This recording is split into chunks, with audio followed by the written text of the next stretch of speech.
हरे कृष्णा, जय श्री हरि ओम नमः शिवाय।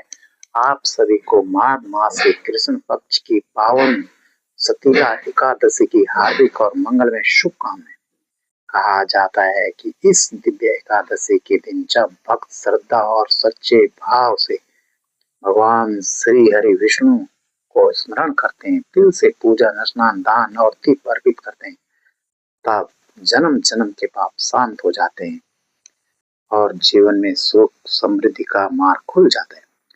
सतीला एकादशी केवल व्रत नहीं, यह दान, करुणा और भक्ति का पवित्र संगम है।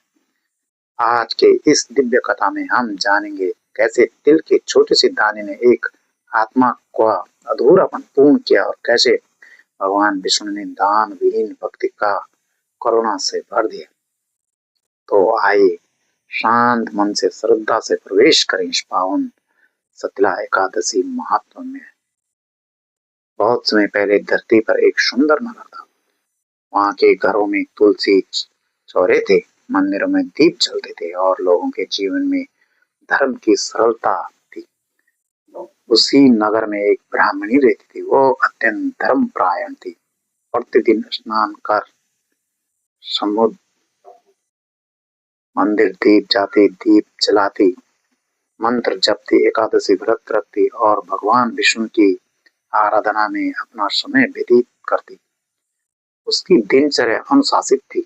सूर्योदय से पहले उठना, नदी में स्नान, मंदिर में घंटियां बजाना, विष्णु सहस्त्र नाम का पाठ और दिन भर संयमित जीवन। लोग उसे देखकर कहते, यह नारी साध्वी समान है। और मनुष्य के जीवन में कभी कभी कोई सूक्ष्म कमी रह जाती है जो स्वयं उसे भी दिखाई नहीं देती। ब्राह्मणी पूजा और व्रत तो करती थी पर दान नहीं करती थी। उसके द्वार पर याचक आते पर वो चुप रह जाती। कोई भूखा ब्राह्मण भोजन मांगता तो वो आंख फेर लेती। उसने कभी अन्न, वस्त्र, धन या जल का दान नहीं किया था। उसके मन में आत्मा के लिए और बैठ गया था, मैं पूजा करती हूँ, व्रत रखती हूँ, मेरे लिए यह पर्याप्त पुण्य है। ये विचार आगे चलकर उसकी आत्मा के लिए सबसे बड़ी शिक्षा बनने वाला था। उसकी भक्ति सच्ची थी। मंदिरों के दीप उसके हाथों से जलते, मंत्र उसके कंठ से गूंजते और व्रतों से उसका शरीर शुद्ध होता। इस भक्ति को स्वयं वैकुंठ में विराजमान भगवान विष्णु देख रहे थे। एक दिन भगवान विष्णु माता लक्ष्मी से बोले, यो ब्राह्मणी बड़ी भक्त है। पूजा और व्रत से इसने स्वयं को शुद्ध कर लिया है। उसका वैकुंठ में आगमन निश्चित है, पर इसने कभी दान नहीं किया। बैठों में इसके अन्न का संग्रह कैसा होगा? माता लक्ष्मी ने करुण दृष्टि से कहा, नाथ, इसे शिक्षा देना आवश्यक है ताकि केवल यह नारी ही नहीं बल्कि समस्त लोग समझ सकें कि भक्ति दान के बिना अधूरी रहती है। भगवान विष्णु मुस्कुराए, तथास्तु, मैं स्वयं इसे शिक्षा दूंगा। और भगवान ने साधु का रूप धारण किया। जटाएं, कमंडल, मृदु दृष्टि, शांत मुखे, तपस्वी के रूप में पृथ्वी पर उतरे और सीधे ब्राह्मणी के द्वार पर पहुंचे। दोपहर का समय था। ब्राह्मणी पूजा समाप्त कर चुकी। तभी द्वार पर स्वर गूंजा, भक्ति भिक्षा दे। वो बाहर आए। सामने एक दिव्य साधु खड़े थे। उनके तेज से आंगन पवित्र हो उठा। ब्राह्मणी झिझक, क्योंकि उसके घर में दान योग्य कुछ भी नहीं था। उसने दान का अभ्यास किया ही नहीं था। वो बोली, महाराज, मेरे पास अन्न नहीं है। साधु ने कोमल स्वर में कहा, कन्या, जो कुछ भी हो भिक्षा स्वरूप दे दो। ब्राह्मणी ने घर के भीतर देखा, कुछ भी नहीं था जो दान किया जा सके। अंततः उसने आंगन से मिट्टी का एक छोटा सा ढेला उठाया और साधु के हाथ में रख दिया। यही मेरे पास है। साधु ने मिट्टी का ढेला स्वीकार किया। उनके नेत्रों में करुणा का मुस्कुरान चमकी। तथास्तु, और अगले ही क्षण में वो अंतर्धान हो गए। ब्राह्मणी ने सोचा, मैंने भिक्षा दे दी, अब मेरा पुण्य पूर्ण हुआ। और वो पुनः अपने पूजा व्रत में लगी। समय बीतता गया। वर्षों बाद ब्राह्मणी का देहांत हुआ। उसकी आत्मा शरीर से मुक्त होकर प्रकाश शपथ पे आगे बढ़ी। उसके लिए यमदूत नहीं आए, क्योंकि उसके व्रतों का पुण्य उसे सीधा वैकुंठ ले गया। वो बिटुवे पहुंची, कमल सुगंध सखानंद दिव्य प्रकाश रत्न झिझित महल महल सब उसके सामने प्रकट हुए। भगवान विष्णु सिंहासन पर विराजमान थे और माता लक्ष्मी उनके चरणों में। ब्राह्मणी ने दंडवत प्रणाम किया। भगवान ने कहा, भक्त, तुमने पूजा और व्रत से वैकुंठ का अधिकार पाया है। और उसके लिए एक सुंदर महल प्रकट हुआ। ब्राह्मणी प्रसन्न होकर भीतर गई, पर अगले क्षण उसका हृदय ठिठक गया। महल तो था पर अन्न नहीं था, जल नहीं था, भोजन नहीं था, रिक्त सुना। तभी उसे स्मरण हुआ, मैंने जीवन में कभी अन्नदान नहीं किया। उसकी आंखों से आंसू बहने लगे। वो भगवान विष्णु के चरणों में पहुंचे, प्रभु, मैंने व्रत किया, पूजा की, फिर भी मेरे महल में भोजन क्यों नहीं? भगवान विष्णु ने करुण स्वर में कहा, भक्ति, तुम्हारी भक्ति सच्ची थी, इसलिए तुम वैकुंठ आए हो, पर तुमने कभी दान नहीं किया, इसी कारण यहाँ अन्न का संग्रह नहीं है। ब्राह्मणी कांप उठी, प्रभु, मुझसे भूल हो गई, अब मैं क्या करूं? भगवान मुस्कुराए, भय मत करो, तुम्हें एक अवसर दिया जाएगा। माघ मास के कृष्ण एकादशी को शीतला एकादशी का व्रत करो। तिल से स्नान, तिल हवन, तिल दान, तिल भोजन, तिल दीप और करुणा से भरा हृदय, तब तुम्हारी कमी पूर्ण हो। ब्राह्मणी के हृदय में आशा जगी, प्रभु, मैं अवश्य व्रत करूंगी। भगवान ने आशीर्वाद दिया, तथास्तु। और उसी क्षण वह आत्मा पुनः पृथ्वी की ओर प्रकाशित बनकर चली। यहीं से कथा ने दूसरा जन्म लिया। उत्तर दिशा में एक पुण्य भूमि थी, जहाँ गंगा बहती थी, मंदिरों की घंटियां बजती थी और हर घर में धर्म बसता था। उसी नगर में एक ब्राह्मण दंपति रहते थे। वे वर्षों से संतान की कामना कर रहे थे और विष्णु की उपासना में लगे रहते थे। माघ मास की पूर्णिमा के पश्चात उनके घर एक सुंदर कन्या ने जन्म लिया। जन्म लेते ही बालिका मुस्कुराई, मानो पूर्व जन्मों की स्मृति उसकी आंखों में झलक रही हो। उसका नाम रखा गया सुलोचना। सुलोचना बचपन से ही अन्य बच्चों से अलग थी। खिलौनों की जगह दीपक, मंत्र और मंदिर से प्रिय थी। उसके भीतर एक अनजानी पुकार थी, मुझे यह अधूरा पूर्ण करना है। एक दिन उसकी माँ ने कहा, माघ मास में शिला एकादशी का आती है, वो बहुत पुण्य देने वाला व्रत है। जैसे ही सुलोचना ने शिला एकादशी शब्द सुना, उसके हृदय में कंपन हुआ। धुंधली स्मृतियां जाग उठी। वैकुंठ सुना महल, भगवान का करुण स्वर। उसने माँ का हाथ पकड़कर कहा, माँ, मुझे यह व्रत अवश्य करना है। माँ ने स्नेह से उसके सर पर हाथ रखा। जैसे ही तेरा मन पुत्री। उस रात सुलोचना को नींद देर से आई। वो आंगन में बैठकर आकाश के तारों को देखती रही। शीतल वायु उसके केशों को छू रही थी। तुलसी चौरे पर चलता दीपक स्थित लौ के साथ मानो कुछ कह रहा था। उसने मन ही मन प्रार्थना की कि हे नारायण, यदि यह व्रत मेरे जीवन का उद्देश्य है तो मुझे मार्ग दिखाए। और जैसे ही उसने आंखें बंद की, वो एक अद्भुत स्वप्न में प्रवेश कर गई। उसने स्वयं को एक प्रकाश पथ पर चलते देखा। नीचे धरती धीरे धीरे दूर होती जा रही थी।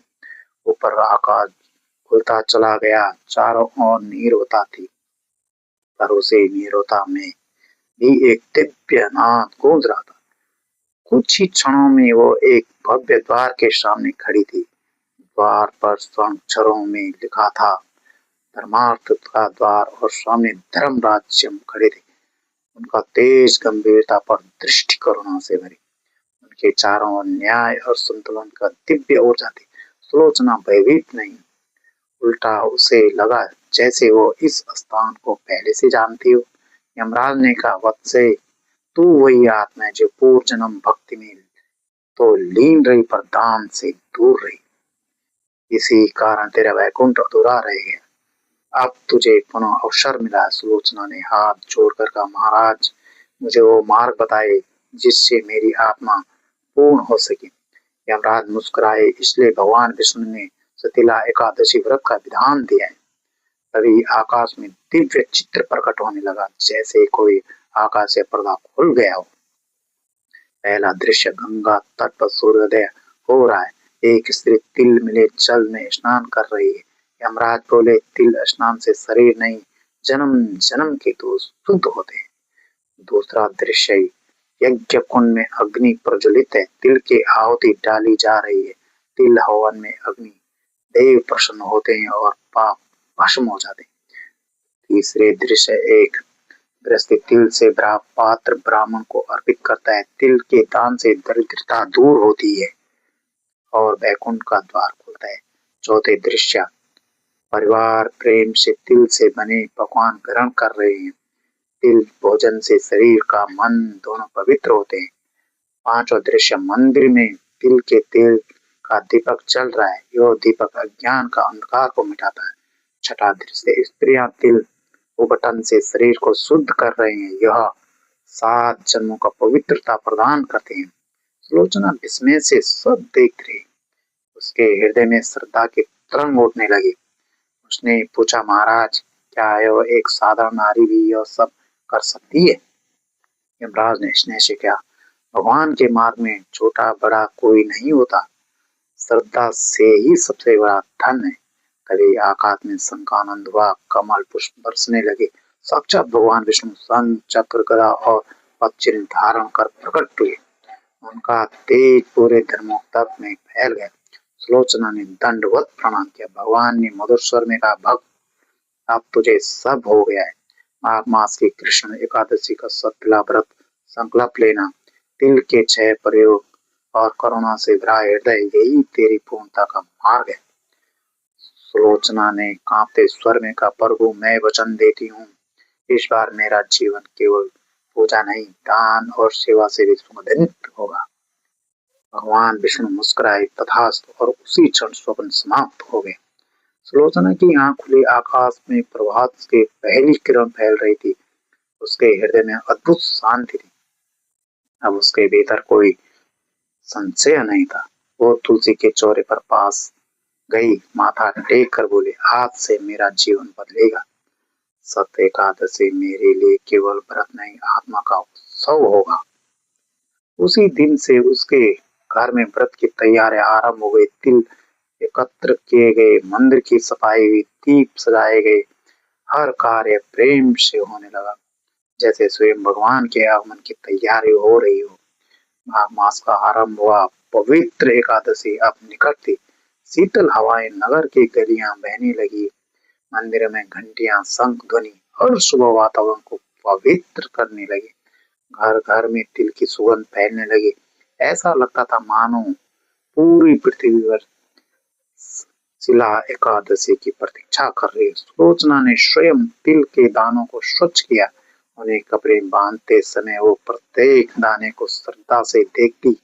उसके मन में बार बार वही भाव उठता है, इतना छोटा दाना पर इतना महान पुण्य। घर के आंगन को लिपा गया, तुलसी चौरे को सजाया गया, मंदिर के सामने दीपों की पंक्तियां तैयार हुई। रसोई में तिल से बने पकवान की तैयारियां होने लगी। तिल के लड्डू, तिल की खीर, तिल की रोटियां। पर यो भोजन केवल स्वाद के लिए नहीं, यो भोग, दान और सेवा के लिए था। एक दिन पहले की संध्या हुई। आकाश में तारे चमक उठे। सुलोचना ने स्नान कर स्वच्छ वस्त्र धारण किए और भगवान विष्णु के सामने बैठ गई। उसने हाथ जोड़कर कहा, हे नारायण, कल मेरा जीवन के लिए परीक्षा है। मेरे भीतर अहंकार न आए, मेरे हाथ दान से कभी रुके नहीं और मेरा हृदय करुणा से भर रहा। प्रार्थना के बाद उसने आंख बंद की। नींद आई पर मन जागृत रहा। वो जानती थी प्रभात एक नई कथा लेकर आएगा। धीरे धीरे रात्रि का अंधकार हटने लगा। वो जानती थी कि प्रभात के एक नई कथा लेकर धीरे धीरे रात्रि का अंधकार मिलने लगा। पूर्व दिशा में लालिमा फैल गई।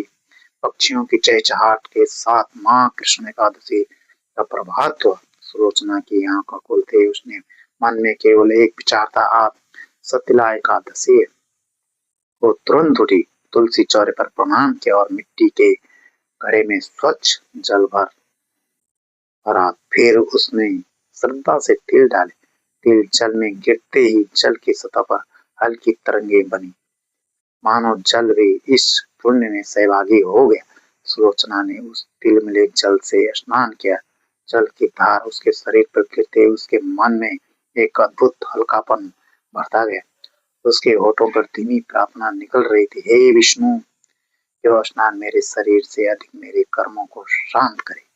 स्नान के बाद उसने स्वच्छ पीले वस्त्र पहने, माथे पर चंदन तिलक लगाया, केशव को सलीम से बांधा और शांत कदमों से मंदिर के सामने आकर बैठ गई। मंदिर में धूप की सुगंध फैल चुकी थी। दीप पहले से जल रहे थे। भगवान विष्णु की प्रतिमा पुष्पों से सजी हुई थी। सुलोचना ने कमल, अक्षत, चंदन और पुष्प अर्पित किए। फिर तिल से बने भोग को थाल पर सजाकर भगवान के सामने रखा। उसने आंख बंद कर मंत्र उच्चारित किया, ओम नमो नारायण।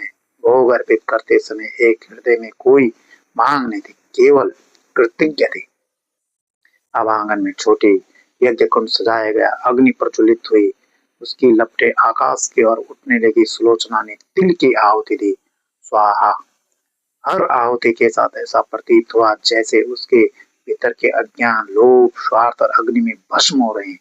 धुएं की पतली रेखा ऊपर उठती रही, जैसे देवताओं तक यह संदेश जा रहा हो, एक आत्मा आज पूर्ण होने की ओर बढ़ रही थी।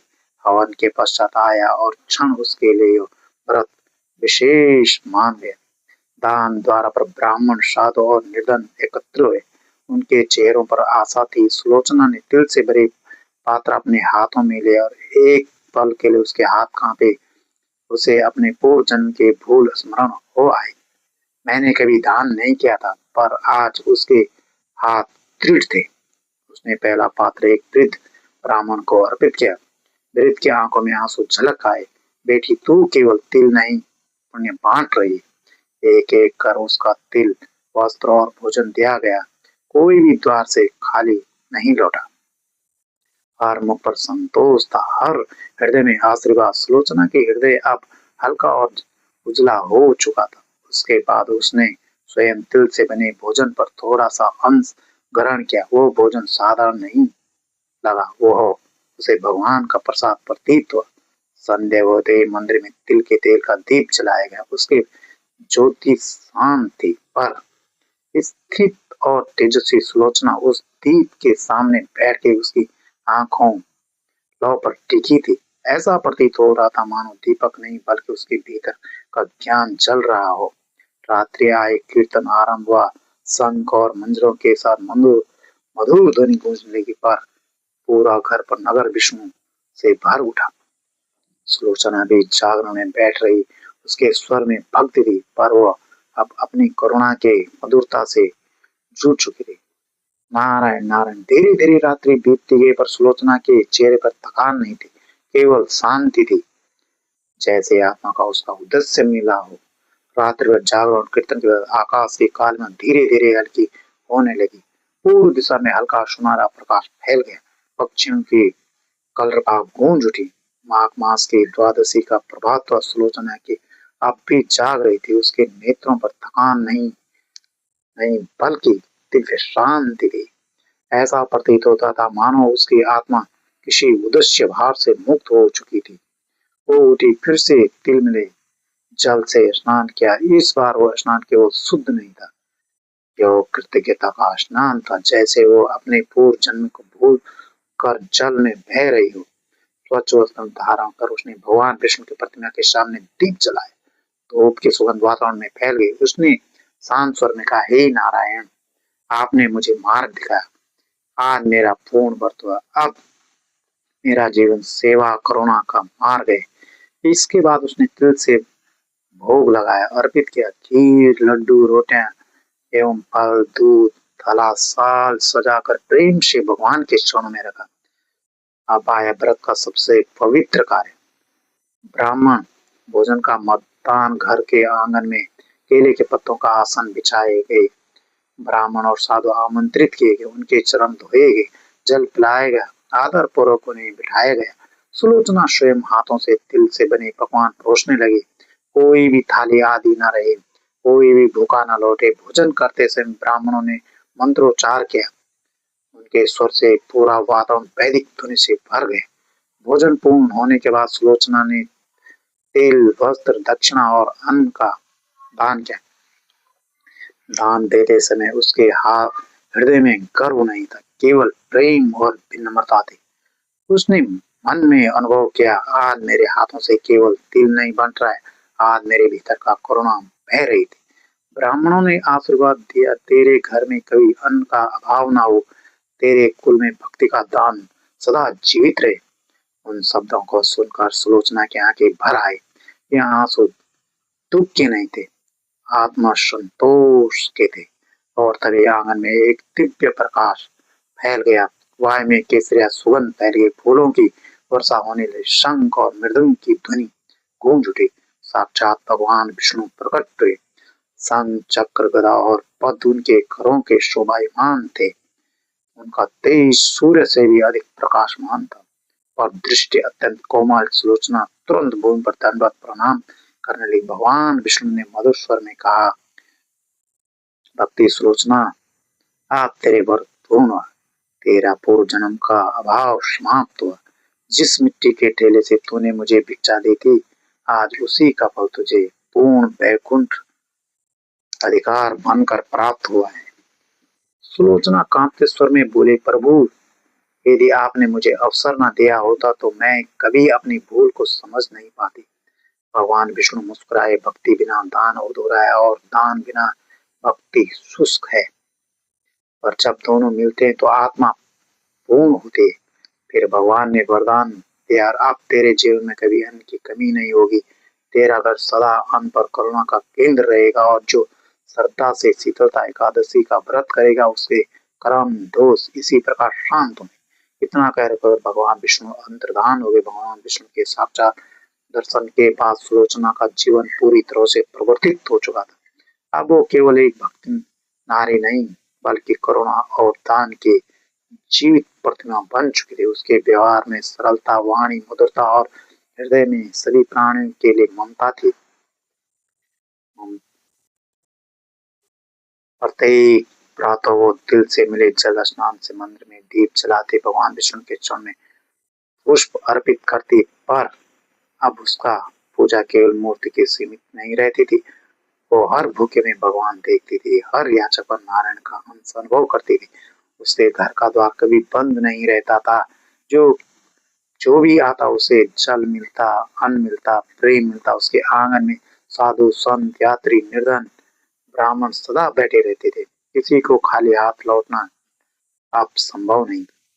धीरे धीरे सुलोचना के जीवन में सुगंध पूरे नगर में फैलने लगे। लोग कहते, जिस घर में पहले अन्न का भाव था अब वो वहां से कोई भूखा नहीं लड़ता। वो शीतला एकादशी की महिमा है। नगर की स्त्रियां सुलोचना के पास आने लगी, पूछती, बहन, हमें भी ये व्रत सिखाओ, हमें भी बताओ कि तिल के छोटे दाने में इतना बड़ा पुण्य कैसे छिपा है। सुलोचना उन्हें प्रेम से पास बैठती और कोमलता स्वर में समझाती, यह व्रत केवल उपास नहीं है, यह हृदय की शांति है। जब तक करुणा नहीं जागती तब तक व्रत अधूरा है। धीरे धीरे हर घर में माघ मास के आने पर तिल के लड्डू बनने लगे, तिल की खीर बनने लगी, तिल से दीपक जलने लगे, द्वार पात्र, दान पात्र रखे जाने लगा। नगर की गलियों में अब तिल की सुगंध और दान के प्रभाव बहने लगे।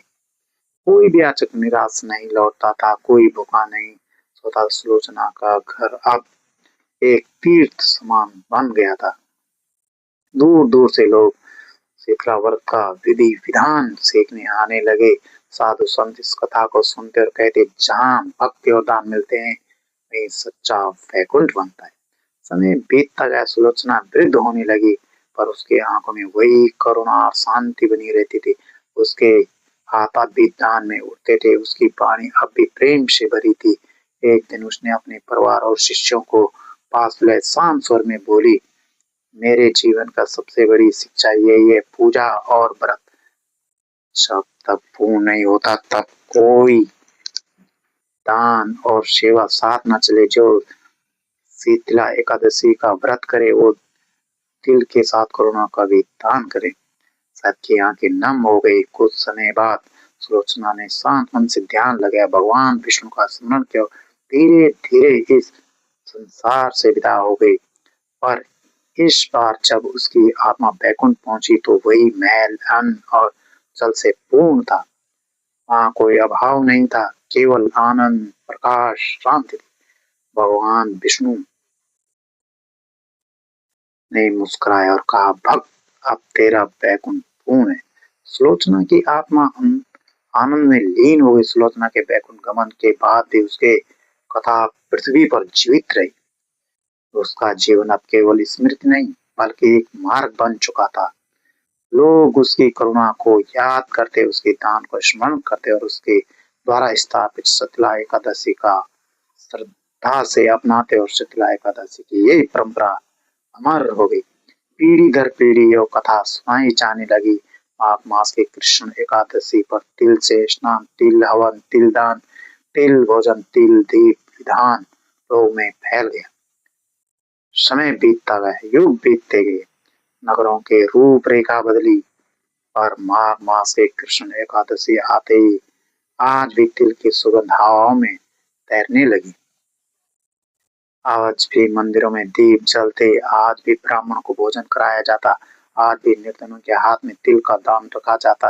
यह सब केवल परंपरा नहीं, यह उस आत्मा की पूर्णता की स्मृति है जिसने पूजा के साथ दान जोड़ा। शास्त्रों में कहा गया है कि मनुष्य माघ मास की कृष्ण एकादशी को तिल मिले जल से स्नान करता है, तिल से हवन करता है, तिल का दान करता है, तिल से बना भोजन अर्पित करता है, तिल का दीप जलता है और करुणा से भरा हृदय रखता है, उसके पाप ऐसे मिटते हैं जैसे अग्नि में सूखी घास। उसके घर में अन्न का अभाव नहीं रहता था, उसके मन में शांति नहीं रहती, उसके जीवन में अनावश्यक दुख दूर नहीं टिकते, और अंत समय में उसे बैकुंठ मार्ग प्राप्त होता है। पर इस तरह का सबसे बड़ा फल भारी स्मृति नहीं, भीतरी परिवर्तन है। जब मनुष्य तिल का दान करता है तो उसका लोभ पिघलता है। जब वो भूखे को भोजन देता है तो उसका अहंकार झुकता है। जब वो दीप जलाता है तो उसके भीतर का अंधकार मिटता है। और जब वो करुणा जागता है तो स्वयं नारायण उसके हृदय में वास करते हैं। ये शीतला एकादशी का रहस्य है। यह कथा किसी दूर के युग की कहानी नहीं है, यह आज के